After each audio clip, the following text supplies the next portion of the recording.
सिद्धाननत्वार्धातिच्च चतुर्धाराधनाफलं क्रमेणाहं ध्रुवं वश्ये स्वस्वरूपोपलब्धये। पंचपरमेष्ठी भगवान की, अहिंसामय विश्व धर्म की, सिद्धांत शास्त्र की, परम पूज्य आचार्य भगवान अमित गति महामुनिराज की, चारित्र चक्रवर्ती वर्तमाचार्य शांति सागर जी महाराज की, संत शिरोमणि आचार्य गुरुवर विद्यासागर जी महाराज की, शांत मूर्तिवास रत्नाकर आचार्य गुरुवर सन्मति सागर जी महाराज की, 3 9 करोड़ महामुनिराजों की, आज के आनंद की।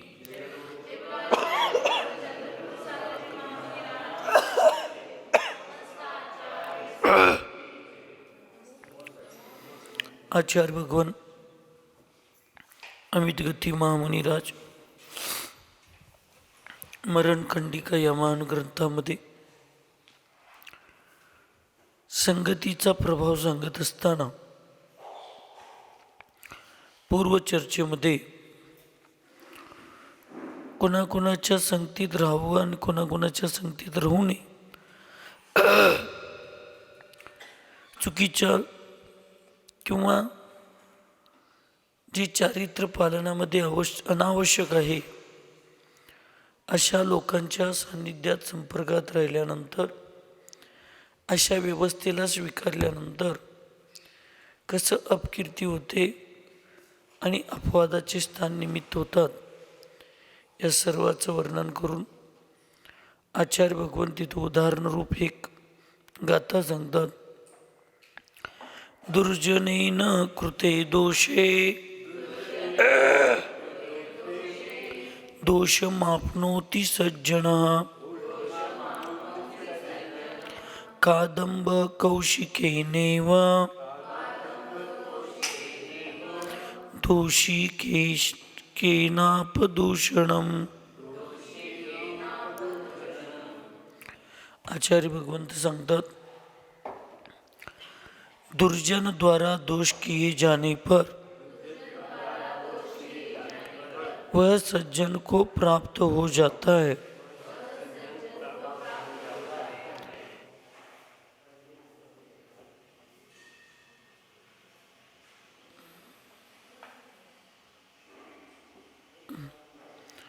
जैसे दुष्ट स्वभावी उल्लू के द्वारा किया हुआ दोष निर्दोष हंस पक्षी पर आ पड़ा,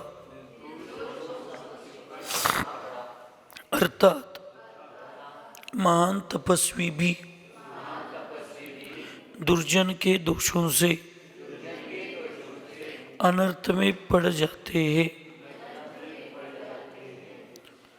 दुर्जन लोकांच्या माध्यमातून केलेले जे दोष असतात ते संगतीमुळं, सोबत राहिल्यामुळं त्याचे आरोप किंवा ते लांछन सोबत फक्त राहिल्यामुळं त्या सज्जन लोकांच्यावर सुद्धा लागलं जातं. उदाहरण दिलं की ज्या पद्धतीनं खाली कथा सांगणार आहेत की दुष्ट स्वभावाचा उल्लू म्हणजे घुबड, घुबडानं एखादा केलेला दोष हा निर्दोष हंस प्राणी म्हणजे त्याच्यावर अपवादाला का आला, तर संगतीचा प्रभाव, फक्त सोबत एकमेकांच्या सोबत राहिल्यामुळं. आणि असं अनेकदा आपल्याला बघायला मिळतं, आपल्याला दिसतं सुद्धा. अनेक दोष दुर्योधनानं केला, पण फक्त दुर्योधनाची मैत्री स्वीकारल्यामुळं अनेक दोषांचे भागीदार आणि अपवाद कर्णावर आले आणि त्याच्याबद्दल सुद्धा लोकांच्या मनामध्ये विचार चुकीचे येऊ लागले. हे संगतीचा प्रभाव असतं. म्हणून आपण आपल्या जीवनामध्ये कुणाच्या संगतीत किती कसं राहायचं, काय राहायचं हे आपल्याला सगळ्यांना कळलं पाहिजे. इथंच आपल्या आजूबाजूला एक गाव आहे, त्या गावामध्ये फार दिवसापूर्वी एक तरुण मुलांच्या वादामध्ये एक खून झाला. त्यात 5 ते 6 मुलांची नावं आली. वास्तविक त्यात 2 मुलांचा काही संबंध नव्हता. एक मुलगा फक्त घरापुढं बसला होता, तो त्याचा मित्र होता. आणि एक मुलगा नुसताच येऊन शेताकडं गाडी लावत होता. ती जी गुन्हेगार प्रवृत्तीची मुलं होती, त्यांचं एका मुलीच्या निमित्तानं एका अन्य मुलाशी वाद झालता. आणि बोलता बोलता म्हणले की संध्याकाळी ग्राउंडवर तुला सांगतो. संध्याकाळी ग्राउंडवर जायचं टायमिंग झालं. ती मुलं आली, जरा गाडी पाहिजे, गाडी दे म्हणली. तो गाडी दिला आणि ह्यो हात जेवायला गेला घरात. ती गाडी घेऊन गेली. जाता जाता तिथं बाहेर कट्ट्यावर बसला होता पोरगे. त्याला संकट घेतली, चल ग्राउंडवर जरा खेळून येऊया म्हणून.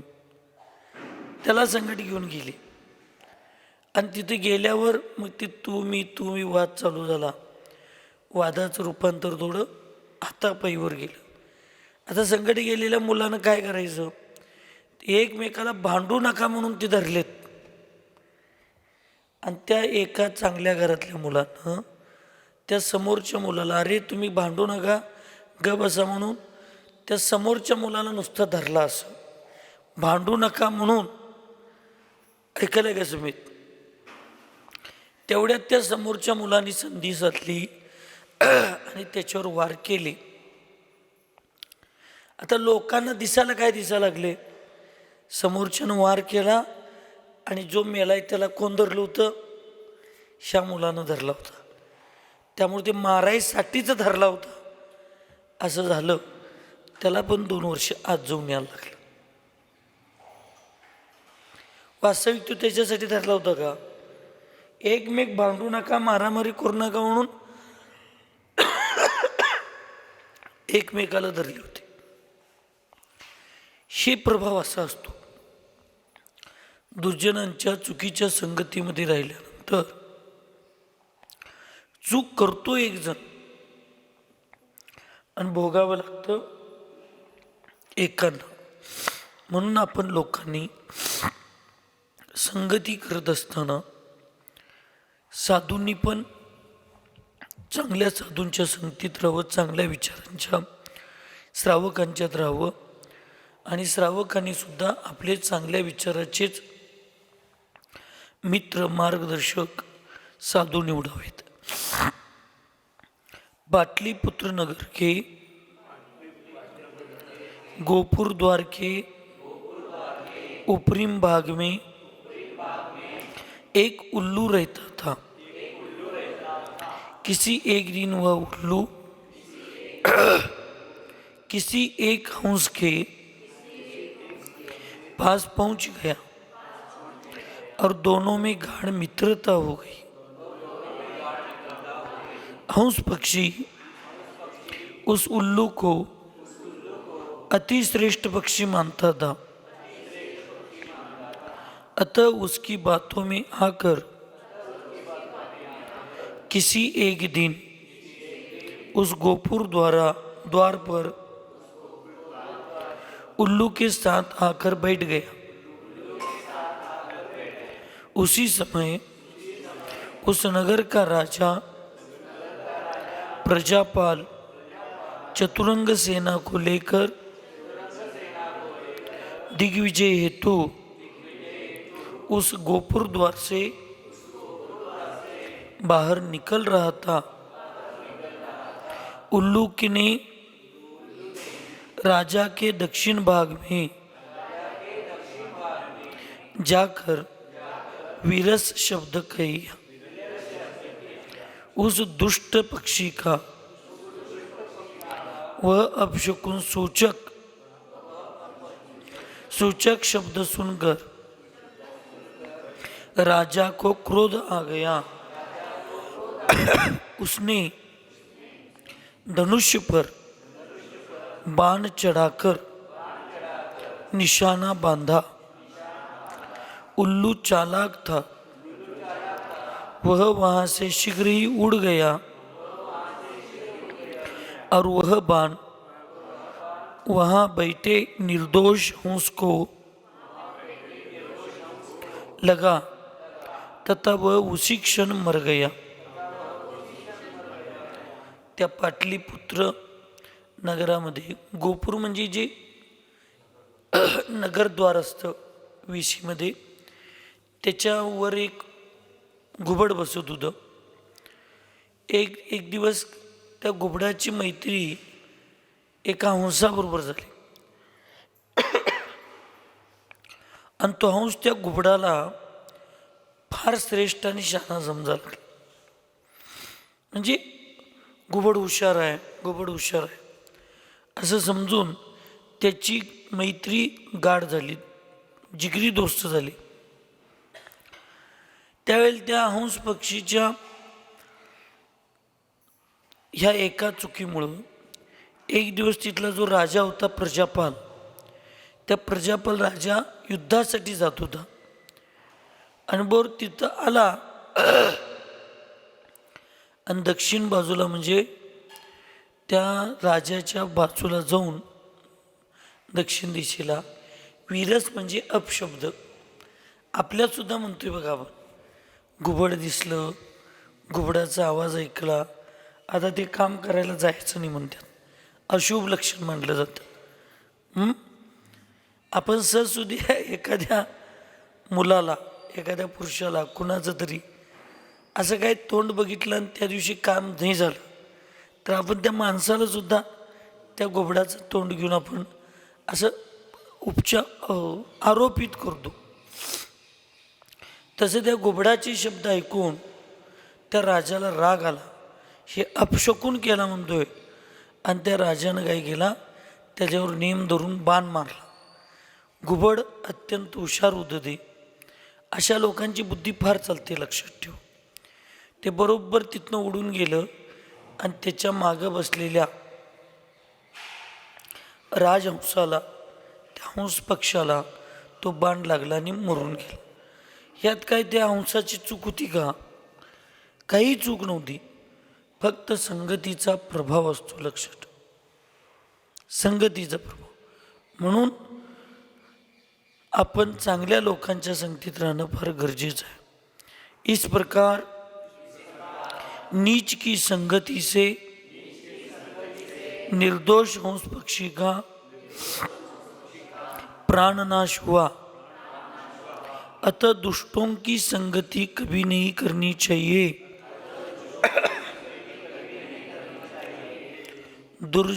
दुर्जनस्यापराधेन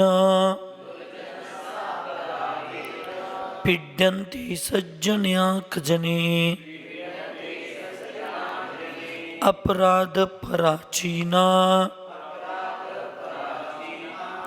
पृथा कोरीव डुंडुबा.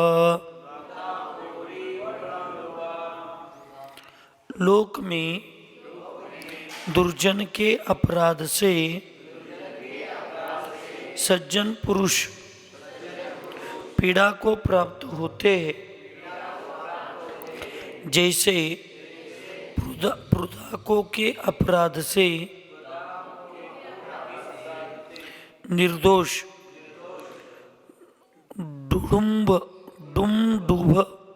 डुंडुब पीड़ा को प्राप्त हुआ था. या ठिकाणी आचार्य भगवान सांगतात की दुर्जन लोकांच्या संगतीमध्ये राहिल्यामुळं दुर्जनांचा जो अपराध आहे त्या अपराधाचा त्रास सज्जन लोकांना भोगावा लागतो. इथं परत एक उदाहरण त्यांनी दिलेलं आहे की पृथा नावाच्या एका जीवामुळं त्याच्या अपराधाचा त्रास, पीडा डुंडुब नावाच्या एका जीवाला प्राप्त होतो. मग प्रश्न केला, पृथा को और डुंडुब कौन थे? तथा पृथा को ने क्या अपराध किया था? जिसका फलस्वरूप डुंडुब को पीड़ा हुई। जो सर्प अवगाहना में बहुत छोटा, चंचल और महाविषैला होता है, उसे पृदा को सर्प कहते हैं। इसके विपरीत जो अवगाहना में बहुत बड़ा एवं निर्मिष होता है, उसे डुंडुब सर्प कहते हैं। विषैला सर्प किसी को काटकर छोटा होने के कारण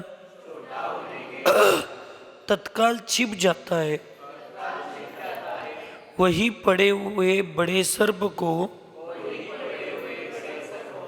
लोग मार डालते हैं।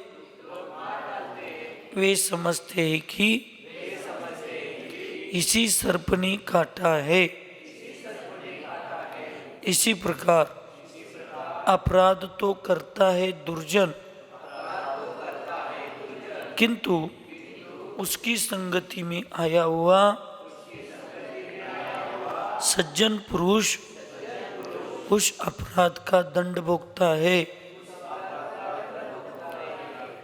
दिसायला सर्वात लहान पण अत्यंत विषारी सापाला त्या ठिकाणी पृदा को साप असं म्हणतात, आणि त्याच्या उलट दिसायला विषार मोठा पण विष त्याच्यामध्ये काही नसतं, त्याला म्हणतात डुंडुंब। तर चावतो हा विषाली छोटा साप आणि लगेच कुठं तर लपून बसतो, पण लोकांना काय वाटतंय हा मोठा सापच चावलाय म्हणून त्याच्या ठिकाणी मृत्यूच्या सामोरे किंवा दुःख कुणाला भोगावं लागतं, त्या मोठ्या सापाला। म्हणजे करणार एक असतो, भोगणार एक असतो। आता तुम्ही म्हणणार जैन धर्मात कर्म सिद्धांत आहे, मग केला तो आणि ह्यो कसं भोगला? आलतं की नाही प्रश्न मनात? येतेच तुमच्या मनात, केला तो आणि ह्याला कसं चावायचं, मग काय संबंध आहे? संबंध असा असतो, पूर्वभावामध्ये आपण काहीतरी असतो दुर्जन, आणि त्या लोकांना आपल्यामुळं त्यांच्यावर अपवाद आलेले असतात। हा नियम आहे। आणि तेच बरोबर पुढं जाऊन मग आपण काहीतरी थोडं धार्मिक प्रवृत्तीमध्ये जातो, आणि त्यामुळं आपण परत चांगलं बनतो। मग परत पुढल्या भावात चांगल्याचं फळ आपल्याला चांगलं मिळतं। पण पूर्वी काहीतरी आपण चुकलेलं असतो, ते कर्म काय करायला पाहिजे? फेडायलाच पाहिजे। मग बरोबर ती अशी संगती जमते, आणि आपल्यामुळं पूर्वभावात ज्यांना पीडा झालेली होती ते जीव बरोबर आपल्या पीडेसाठी निमित्त ठरत असतात। म्हणून कर्म सिद्धांतावर ज्याचा विश्वास पक्का बसला तो कुणाला काही दोष देत नाही, दिला तरी एक अंतर्बिंदूपेक्षा जास्त तिरस्कार, द्वेषभाव मनामध्ये ठेवत नाही। तुम्ही आम्ही जो एक श्वास घ्यायला लागलो, एक श्वास, तो श्वास सुद्धा दिसायला जरी आमच्या नाकाच्या आहार असला, आम्ही श्वास घेतोय कुणा कशाद्वारे? नाकाच्याद्वारे, सोडतोय कशाच्याद्वारे? नाकाच्याद्वारे। हे दिसायला जरी असलं तरी याचं मूळ स्वामित्व हे कर्माकडे आहे।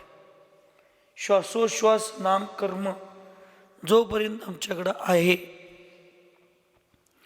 त्याचा उदय आहे, तोपर्यंतच आम्ही श्वासोश्वास घेणार। मग ऑक्सिजन लावा आणि नाही लावा काय फरक पडत नाही। आणि ज्या दिवशी आमच्या श्वासोश्वास नामकर्माचा उदय ह्या पर्यायातला संपेल, त्या दिवशी सिलेंडर जरी नाकाला लावला ऑक्सिजनचा, तरी त्यातला एक ऑक्सिजनचा श्वास सुद्धा तुम्ही आम्ही घेऊ शकत नाही। हा नियमच आहे। त्यामुळं आमचा विश्वास बहिरंग व्यवस्थेपेक्षा अंतरंग व्यवस्थेवर असला पाहिजे। आज तुम्हाला मी एवढा चांगला दिसतोय, पण एखादं काम घेतलं की ते एक एकदा होतच नाही, झालं तर ते व्यवस्थित होत नाही. मग तुम्हाला सगळ्यांना वाटते महाराज एवढे चांगले आहेत तरीसुद्धा त्यांचं काम होत नाही, म्हणजे काय, लोकच खराब आहेत. काही लोक खराब नसतात, लक्षात ठेवा. आज मी तुम्हाला चांगला दिसतो, ह्या पर्यायात भूतकाळामध्ये किंवा पूर्वीच्या पर्यायामध्ये माझ्या हातून नक्की अशा काहीतरी चुका झालेत नियमानं,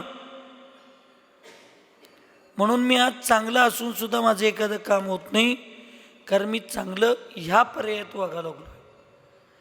भूतकाळातल्या पर्यायाचं काय, ते काढलेलं कर्ज काय फेडायला नको.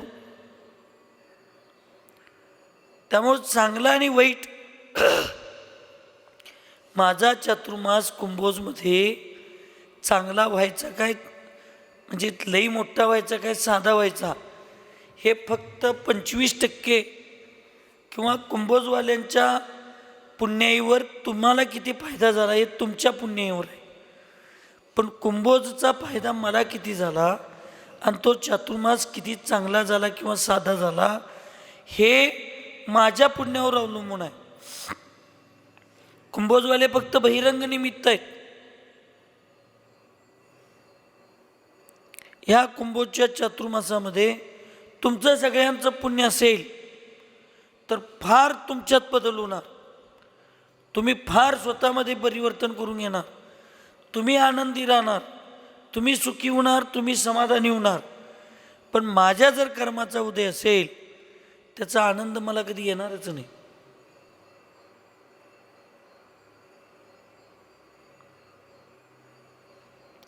आणि जर माझ्या पुण्याचा उदय असेल तर तो चातुर्मास माझ्यासाठी फार प्रभावी होणार. आणि कुंभोजवाल्यांचं पुण्य नसेल तर कोण येणार नाही, त्याचा फायदा घेणार नाहीत आले तर. हे कुणाच्या पुण्यावर कोण तर फायदा खात नाही. करे कर्म आप करे और काय घे करे आप कर, हां, स्वतः केलेल्या कर्माचं फळ जर दुसरा भोगत असेल तर मग आपण केलेलं कर्म व्यर्थ जाईल. मग नियमानं काय होईल, तुम्ही जेवला तर माझं पोट भरेल. तसं जगात होते, तसं होत नाही. ज्याचं त्यालाच जेवायला पाहिजे, ज्याचं त्यालाच काम करायला पाहिजे. म्हणून सगळ्यात जास्त आपल्या कर्मसिद्धांतावर आपला विश्वास असला पाहिजे.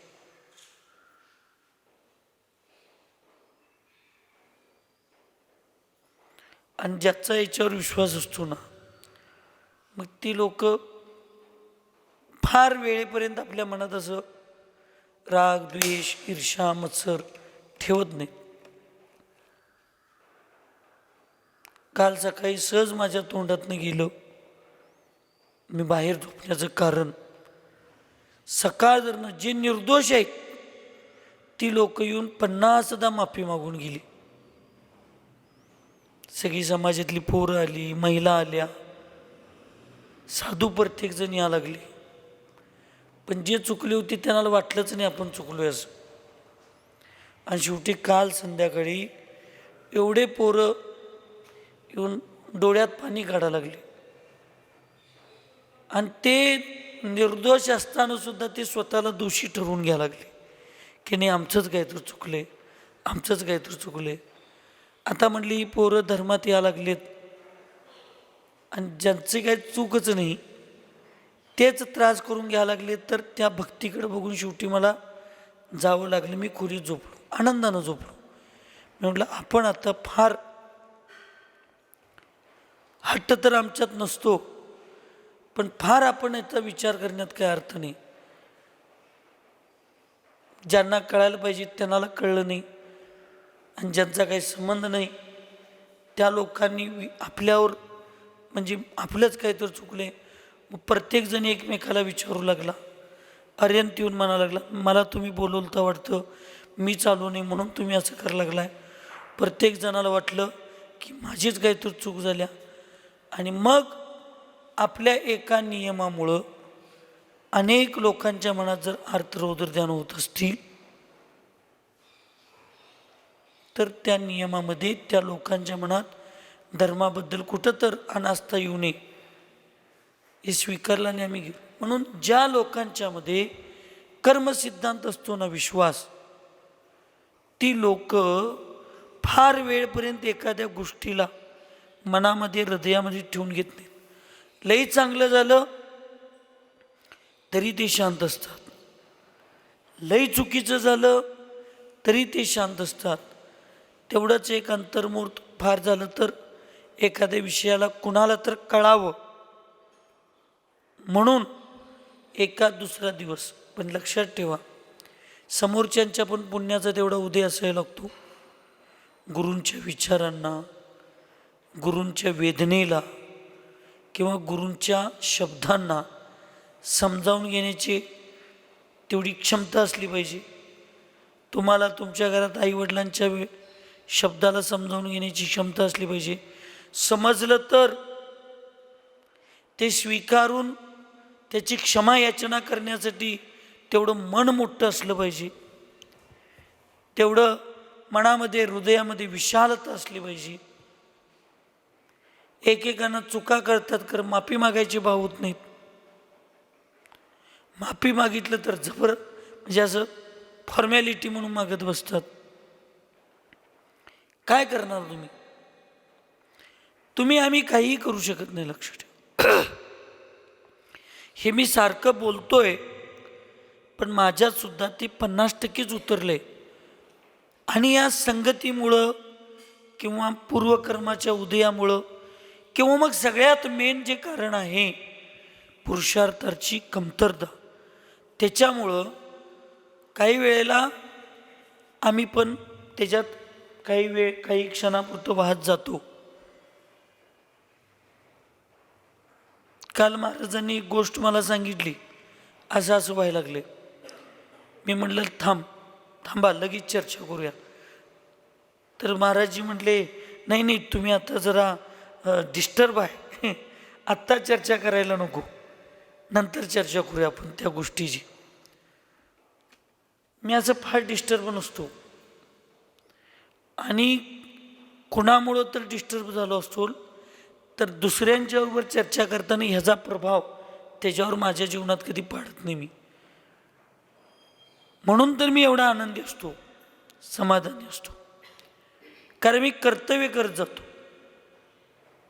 पंचाष्टिकाय ग्रंथामध्ये आचार्य भगवंत कुंद स्वामींनी स्वचतुष्टय आणि परचतुष्टय सांगितले. स्वद्रव्य, स्वक्षेत्र, स्वकाल, स्वभाव. परक्षेत्र, परद्रव्य, परक्षेत्र, परकाल आणि परभाव. हे मी स्वचतुष्टयामध्ये परिवर्तन करण्यासाठी माझा आस्ती स्वभाव आहे आणि परचतुष्टयामध्ये परिवर्तन करण्यासाठी माझा नास्ती स्वभाव आहे. मी माझ्यात परिवर्तन करण्यासाठी माझ्याकडं क्षमता आहे, पण मी दुसऱ्यांच्यात परिवर्तन करण्याची माझ्यामध्ये नास्ती स्वभाव म्हणजे मी ते करूच शकत नाही. जास्तीत जास्त मी बहिरंग निमित्त बनू शकतो, पण अंतरंग निमित्त जोपर्यंत तो स्वतः बाहेरचा अन्य द्रव्य त्याच्यात परिवर्तन करायची इच्छा करू शकत नाही तोपर्यंत तो आपण काहीही करू शकत. ह्या कुंद भगवंतांच्या 2 गाथेवर माझा पूर्ण विश्वास आहे. त्यामुळं मी एक जबाबदारी आणि एक कर्तव्य म्हणून जाता जाता सांगण्याचा प्रयत्न करतो. मग ते साधू असू देत नाही तर कुणीही असू देत, ऐकलं तर जो ऐकल त्याचं कल्याण होते. जे ऐकत नाहीत ते नाही ऐकलं तर त्यांचं नुकसान होते. आपलं काम फक्त काय, आपलं काम फक्त दिशादर्शकाचं काम आहे. पुढं उजव्या हाताला टर्न आहे एवढंच काम जिनवाणी करू शकते, एवढंच काम भगवंत करू शकतात, एवढंच काम गुरु करू शकतात. याच्यापेक्षा बंडू ऐकायला काय, याच्यापेक्षा आम्ही तुमच्या जीवनात येऊन काहीही करू शकत नाही. तुम्ही हे अंतरंगातनं स्वीकारला की बरोबर आहे, तर बदलण्याचा पुरुषार्थ तुम्हालाच करावा लागेल. आणि ज्यावेळी तुम्ही स्वतः ते स्वीकारचिला त्यावेळी तुमच्यात बदल घडण्यापासून कोणीही तुम्हाला अडवू शकत नाही, कोणी अडवू शकत नाही. तुम्ही जोपर्यंत ठरवणार नाही मला बदलायचं आहे, तोपर्यंत तुम्हाला कोणाचाही प्रभाव पडणार. आणि तुम्ही जर एकदा ठरवला की मला बदलायचं आहे, तर तुम्हाला कोणीही सांगण्याची गरज नाही. तुमच्या हातकणंगले तालुक्यातलंच एक गाव आहे, आणि तिथलं सगळं कार्यक्रम आवरूनच आम्ही इकडे चातुर्मासला ते नांदतो. 2008ला त्या गावात एक पंचकल्याण पूजा होती. अत्यंत सकाळपासून रात्री झोपेपर्यंत वय वर्ष 27-28 असेल त्या मुलग्याचं, लईतले 30. सकाळी उठल्यापासून रात्री झोपेपर्यंत तो दारूच पेत होता. आणि पंचकल्याण पूजेला गेलतो. वाळव्यातली करून आष्ट्यात आलो, आष्ट्यातलं करून इथं आलो. कुंभोजमध्ये आचारशी मियान धवलचा घर होतो. इथनं करून कोरुचीत एक 4 दिवस राहिलो, आणि कोरुचीतनं त्या गावाच्या पूजेसाठी मी गेलतो. आचारशी वगैरे सोबत होते. गावातली घरातली सगळी लोक सांगून दमली, पोरं बायको सांगून दमली. बायकोमध्ये 6 महिने घराकडे गेली माहेरला, तरी त्याच्यावर काही फरक नाही. पण लहान मूल होतं म्हणताना नाईलाज असतो, ती बायको आली. तुम्ही नंतर मला नाव विचारा, गावाचं पण नाव सांगतो आणि त्या व्यक्तीचं पण नाव सांगतो.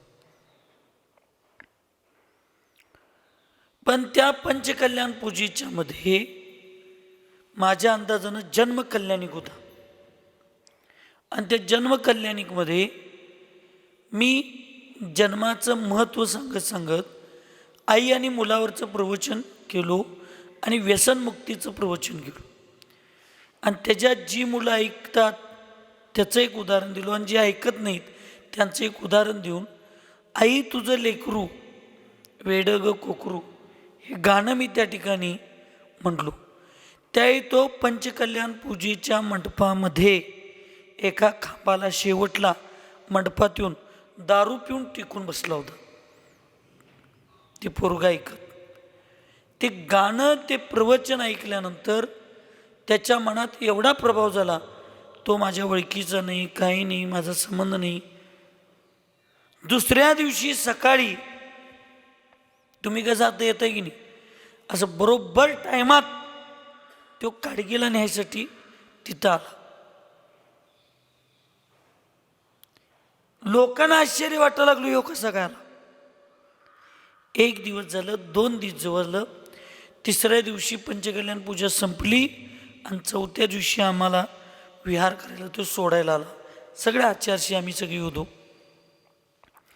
त्यावेळी मला विहार करताना एखाद्या माणसानं सांगितलं, महाराज आज 3 दिवस झालं हा मुलगा मंडपं सोडून आणि तुमच्या मागं पुढं फिरायचं सोडून तो हलना झाला.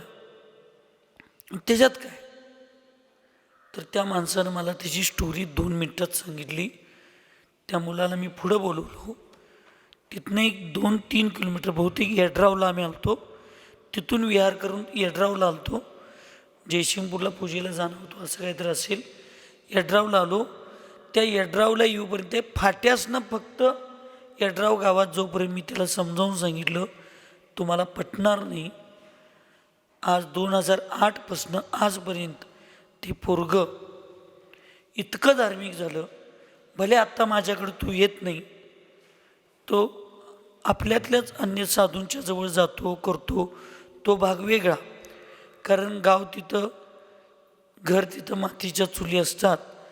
परत काही 2-4 वर्षानंतर त्यांच्या गावातल्या राजकारणामध्ये न करत मला माझ्या एका निर्णयाला ओवण्यात आलं आणि मग त्या मुलाला वाटलं की नाही महाराज आपले असं का केले, आणि म्हणून तो माझ्याकडे यायचं बंद झाला. मला दुःख नाही त्याचं.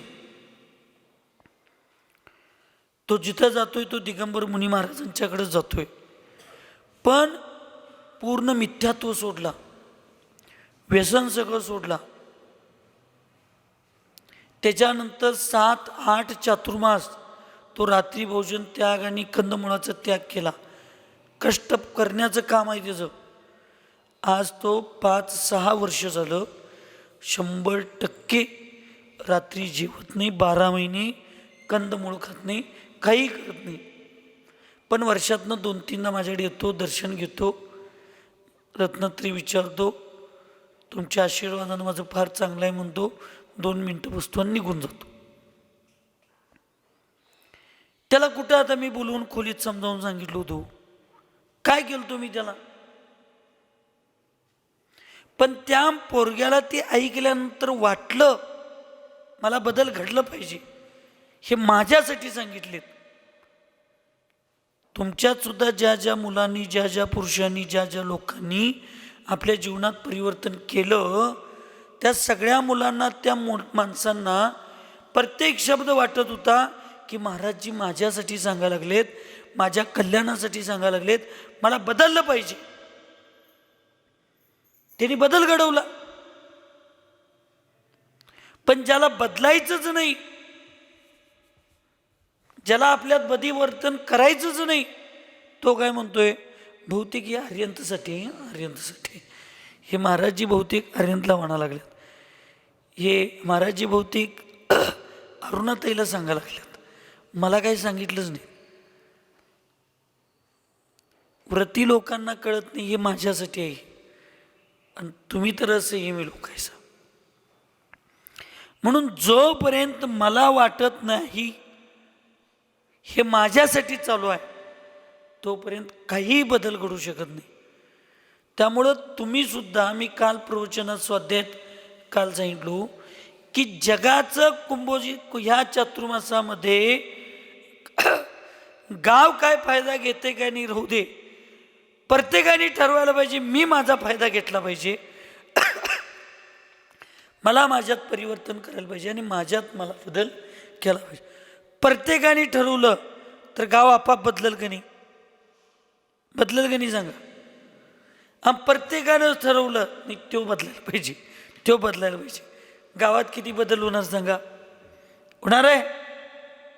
मग बंडू कोण ठरवलं पाहिजे मी बदलायला पाहिजे, असं कोणाला वाटलं पाहिजे, मला स्वतःला वाटलं पाहिजे.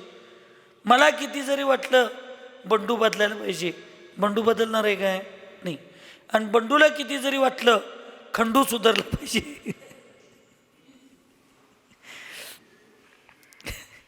ते सुधारणार आहे काय, नाही सुधारणार. ज्याचं त्यालाच वाटलं पाहिजे, काय वाटलं पाहिजे, मला बदललं पाहिजे, त्यावेळीच ह्या गोष्टी होतात लक्षात. म्हणून आचार्यांनी इथं सांगितलं की मला जोपर्यंत वाटणार नाही की मी ज्यांच्या संगतीत आहे त्यांच्यामुळं माझं नुकसान आहे, मी ज्यांच्या संगतीत आहे त्याच्यामुळं फायदा आहे, तो फायदा आणि तोटा तो सुद्धा व्यवस्थित निर्णयात्मक असला पाहिजे, तोपर्यंत बदल होणार नाही.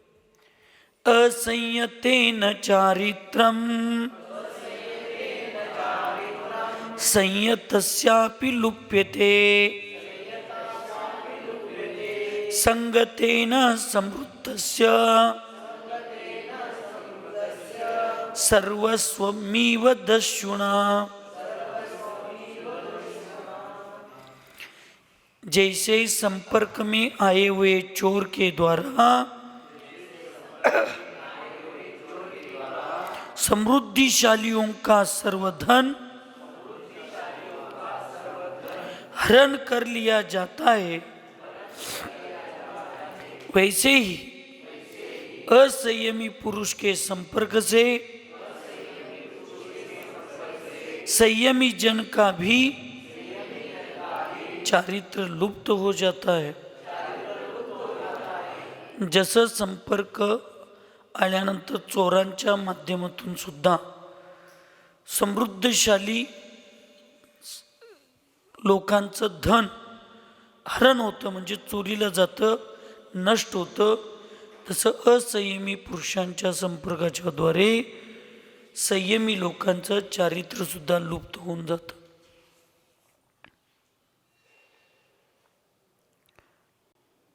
आमच्यातल्या महाराजांना, विशेष करून नवीन 2 महाराजांना मी काही ना काहीतरी सांगत असतो सारखं. त्यांना वाईट वाटत असतं की महाराज सारखं का सांगतात, सारखं का सांगतात. लक्षात ठेवा, कुठलीही गाडी बनवत असताना ती गाडी चांगलीच बनत असते. कोणताही व्यक्ती चांगलं कार्य स्वीकारत असताना तो चांगल्या भावनेनं स्वीकारत असतो, पण ती प्रत्येक वेळेला त्या व्यक्तीची स्वीकारण्याची ती कॅपॅसिटी असेलच याची गॅरंटी नसते. आणि ती कॅपॅसिटी, ती योग्यता जोपर्यंत परिपूर्ण योग्य होत नाही तोपर्यंत जर आमचा प्रभाव, समोरच्या व्यक्तींचा प्रभाव आमच्यावर जास्त वाढत गेला, श्रावकांचा, असंयमी लोकांचा, मुलांचा, पोरकटपणाचा प्रभाव आमच्यावर वाढत गेला, तर भविष्यात आमची सुद्धा तशी अवस्था झाल्याशिवाय राहत नाही. एक परिपक्वता येण्यासाठी फार दिवस लागतात. लक्षात ठेवा, तुमच्या घरात सुद्धा तुम्ही तुमच्या मुलांना व्यवस्थित मजबूत तयार करत असताना लहानपणी तुम्ही गाईचं असू दे नाही तर म्हैशीचं असू दे, दूध पाजताना त्याला जरा पातळ करूनच पाजताय, त्याच्यात जरा पाणी मिसळून पाजताय. परत जरा मोठं झालं की मग पाणी मिसळायचं बंद करताय, नुसता दूध देताय. त्याच्यापेक्षा जरा मोठं झालं की मग जरा बासुंदी करून देताय. त्याच्यापेक्षा पुढे गेला की मग त्याला जरा आणि जरा घट करून चक्का, काल काय होते की चक्का, रबडी झाली की खवा, खवा पण चक्का, खवानंतर मग पेढा, आणि हे सगळं झाल्यानंतर मग मोठं झाल्यावर तुम्ही त्याला तूप पण 2-2, 4-4 पळी घालताय. लहानपणीच त्याला तूप घालायला चालू करा, चमच्यावर पाजून बघा, चालेल का? चालणार नाही. त्या पोटाची पाचन क्षमता तेवढी नसते. आमच्या नवीन पोरासनी काय वाटते, आम्ही तूप खायला लागलोय, हे महाराजांना बघवणा झाले, क्षणालाच तेवढं तूप पाहिजे झाले आणि आम्हाला पाणी मिसळलेलं दूध पाजा लागल्यात. हे असलं कसलं असतंय, प्या. परत मग बसायला आणि उठायला पण वेळ लागणार नाही, ते पण वेळ पुरणार नाही, अशी अवस्था झाली. तर अजून तुम्ही प्राथमिक भूमिकेत असताना जर एकदा ह्या गांभीर्यरहित व्यवस्थेचा जर प्रभाव तुमच्यावर पडला, आयुष्यात तुम्ही किती जरी गांभीर्यवान होतो म्हणला तर तुम्ही गांभीर्य होऊ शकणार. मला सुद्धा आता रोज वाटतंय की संध्याकाळी आपण इथला कार्यक्रम झाल्याबरोबर कडी घालायचं, मौन धरायचं, गप्प अभ्यास करत बसायचं, सगळं वाटतंय. रोज मी पोरांना म्हणतोय, बाबांनो दिवसभर पण मी स्वाध्याय सांगत बसतोय, संध्याकाळी तुमच्यात अडकून पडतोय, जरा मला माझा स्वाध्याय करायला पाहिजे. बोलतोय की नाही नंदू?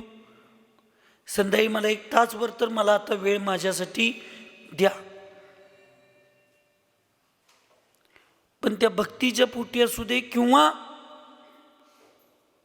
आता एवढी मुले येतात, परत मी इथं जर नाही घेतलो तर आणि कुठतर बाहेर बसायला चालू करतील. ह्या मुलांच्यात प्राथमिक भूमिकेत धर्म चालू झालाय. आत्ता जर परत इथं बसायचं बंद केलं तर आणि कुठतर लगेच चुकीच्या दिशेला जातील, यांच्यातला धर्म दृढ होईपर्यंत तरी आपण यांना वेळ देऊया असं वाटतंय. आणि परत मी बसतोय. आता ती सवय मलाही लागली आणि पोरांनाही लागली. तसंच प्राथमिक भूमिकेत तुम्हाला पण ह्याच सवयी लागल्या तर भविष्यात तुम्हाला बदल घडवतो म्हणजे जरी म्हणला तरी तुम्ही तुमच्यात बदल घडवू शकणार नाही. पण या सगळ्यांच्यात राहून सुद्धा मी माझ्या विचारांच्यात कधी बदल घडवत नाही. जी लोक माझ्यापाशी बसलेली असतात, विचार, माझं जाप्य तर चालूच असते, कंटिन्यूस हातात माळा घेऊन जाप्य तर चालू असते, एखाद्या विषयाला घेऊन माझं चिंतन तर चालू असते. मी त्या सगळ्यांच्यात जरी बसलेलो असतो तरी मी शरीरानं त्यांच्यात असतो, विचारानं मी माझ्या दिशेला मी परिपक्व केलेलो आहे. कारण माझ्या गुरूंचे संस्कार तसे माझ्यावर झाले. आणि याच्यासाठी आम्हाला 17-18 वर्ष आमची गेलेत त्याच्यात. म्हणून ज्यावेळी संस्काराची भूमिका असते त्यावेळी संस्कार करणाऱ्यांच्यावर कधी शंका घ्यायची नसते. म्हणून तिथं संगतीच्या संपर्कामुळं समृद्धशाली लोकांच्या सुद्धा धनाला चोरी व्हावं लागतं, ते नाश होतं फक्त चोरांच्या दुर्जनांच्या संगतीमुळं. त्यामुळं हे एक वाक्य तुम्ही चातुर्मासात काही जरी नाही शिकला तर एक वाक्य आप्पासाहेब दादा तुम्ही पूर्ण सूत्र लक्षात ठेवा, एकच ओळीच आहे. जशी संगती तशी मती, मती म्हणजे विचार, आणि जशी मती तशी गती, हे 6 अक्षर आहेत. जशी संगती तशी मती, आणि जशी मती तशी भविष्यातली गती, ह्या 6 अक्षरामध्ये पूर्ण जैन धर्म आणि जैन धर्माचं तत्व बसलेलं आहे. तुम्ही जर संगत चांगली निवडला तर तुमचं वाईट करण्याची क्षमता कुणामध्येही नाही. तुम्ही संगत चुकीची निवडला तर तुमचं चांगलं करण्याची सुद्धा क्षमतामध्ये कुणामध्येही नाही. म्हणून साधूंनी तुम्ही सगळ्यांनी योग्य चांगल्या संगतीमध्ये राहून आपल्याला, तुम्हाला, मला सगळ्यांचे आमचे विचार चांगले होऊ देत आणि भविष्यातली आपली गतीसुद्धा सगळ्यांची चांगली होऊ दे, एवढीच मंगलमय भावना व्यक्त करून सुखी रहे सब जीव जगत में, कोई कभी न घबरावे, वैर पाप अभिमान छोड़ जग, नित्य नए मंगल गावे. ओम नमः. सबको क्षमा, सबसे क्षमा.